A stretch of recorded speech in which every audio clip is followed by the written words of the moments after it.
Quais as vantagens do planejamento e controle de manutenção? Então, redução da perda de tempo da mão de obra direta.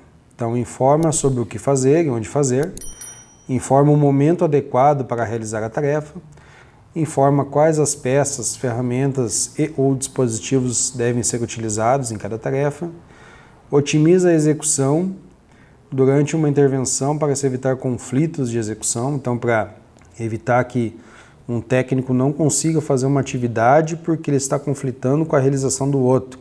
Então, no momento que o planejador ali, o programador, ele está mentalizando a parada programada, ele já está pensando em qual atividade pode ser realizada concomitante com qual, e até para não dar aqueles conflitos de que um técnico está realizando uma atividade, por exemplo, em altura, não pode ter uma pessoa embaixo, lógico, né? Então, esse tipo de conflito, o planejador ele tem que já visualizar no momento em que ele está montando essa estratégia. E ele possibilita as equipes de execução que possam focar em suas tarefas, tendo os recursos necessários para tal. Então, uma outra vantagem, quando você tem um planejamento bem feito, o técnico ele não precisa estar correndo atrás dos spare parts, ele não precisa estar verificando se tem, se não tem, ele não precisa sair do posto de trabalho dele para sair atrás de recursos, ele já está com tudo à mão, né? Então, a função de um bom planejamento é essa. Continuando ainda nas vantagens, aumento da eficiência da mão de obra direta, aumenta a produtividade dos executantes, menor tempo de parada de equipamento e paradas apenas no momento adequado. Então você consegue ter o tempo de desligamento do equipamento, ter a realização das atividades de manutenção e a retomada de produção dentro daquilo que foi estipulado dentro do cronograma, tá, pessoal?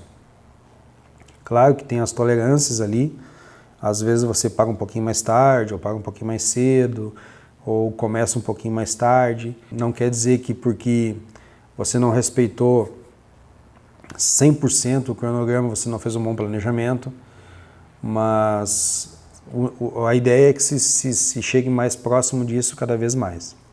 Padronização de procedimentos de execução de tarefas, então o PCM deve trabalhar para que as melhores práticas de manutenção sejam documentadas, então é a criação dos procedimentos padrão de manutenção.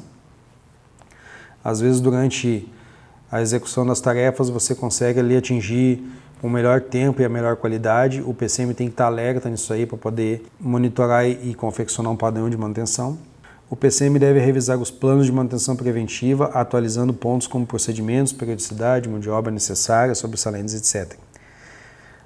Um exemplo disso é você muitas vezes pegar o manual do fabricante, ele estipula um tempo de substituição do item, ou um tempo de substituição do óleo da unidade hidráulica, por exemplo, só que ele estipula isso baseado nas condições que ele fabricou a máquina. Muitas vezes você compra uma máquina que vem da Alemanha. O manual ele vai ser pensado em condições da Alemanha. No equipamento trabalhando lá numa variação de inverno, e aí eu não sei muito bem como é que são, quais as temperaturas que você tem na Alemanha, mas você pega um ambiente frio, e você compra esse equipamento e monta ele na Bahia, por exemplo. Então é um clima completamente diferente. Ou então ele planeja uma intervenção para um equipamento que roda 8 horas por dia e você trabalha com ele a 24. Então a função do PCM é revisar se o plano preventivo ele atende à realidade da empresa. Tá, pessoal? Então essa é uma das funções do PCM. Falando em vantagens, o PCM ele faz análise de desvios e metas e medidas de correção. Tá? Então, o setor de PCM ele deve gerir indicadores de manutenção, que a gente comentou antes ali nos outros módulos. A manutenção ela tem seus próprios indicadores, então é tarefa do PCM a gestão desses indicadores. Os indicadores de manutenção devem monitorar o desempenho de suas equipes. Então, não adianta eu ter um gráfico lindo num painel dentro da fábrica que ele não me traz informação nenhuma. Ele tem que ser um gráfico, ele tem que ser um indicador que me traga o retrato da minha equipe, como é que a minha equipe está funcionando. Bom, o setor de PCM ele deve monitorar os custos de manutenção através de indicadores, tá, pessoal? Então, o que isso quer dizer?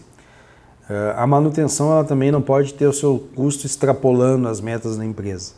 Então, a manutenção ela deixou já há muito tempo de ser um mal necessário para ser um setor estratégico e faz parte dessa estratégia atender o parque fabril, atender às necessidades de manutenção no menor custo possível. E isso aí é função do PCM pensar, monitorar e controlar os custos da manutenção, tá?